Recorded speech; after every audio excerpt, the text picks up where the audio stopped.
जय महाराष्ट्र, जय जिजाऊ, जय शिवराय।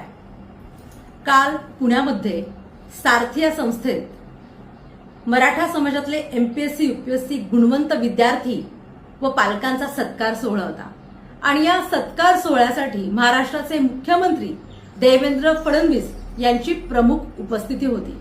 या सुंदर कार्यक्रमास कुठेतरी गालबोट लावण्याचं काम पुण्याच्या मुळमुळू रडणाऱ्या खासदार मेधा कुलकर्णी यांनी करण्याचा प्रयत्न केला। त्यांच्याच पक्षाचे आमदार अभिमन्यू पवार हे जातीवादी आहेत असं विधान करून त्यांनी दोन जातींमध्ये तेढ निर्माण करण्याचा प्रयत्न केला।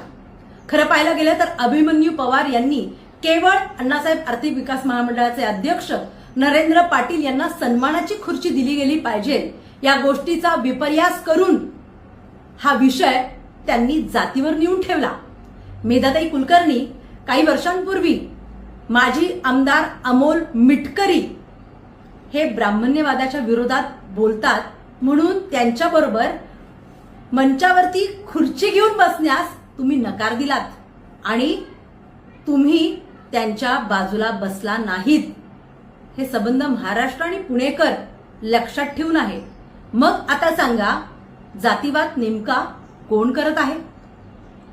मेधा कुलकर्णी 7 वर्षांपूर्वी मराठा क्रांती मोर्चाचे आंदोलन तुमच्या दारात झाले। त्यावेळी मराठा समाजाला तुम्ही स्टंट करणारे मराठे म्हणून हिणवलं होतं। मग आता सांगा, मेधा कुलकर्णी जातीवादी नेमकं कोण आहे? याच मेधा कुलकर्णी यांच्या मुलानं मराठा क्रांती मोर्चाच्या कार्यकर्त्यांना शिवराळ भाषा वापरली होती, त्यांचा अपमान केला होता।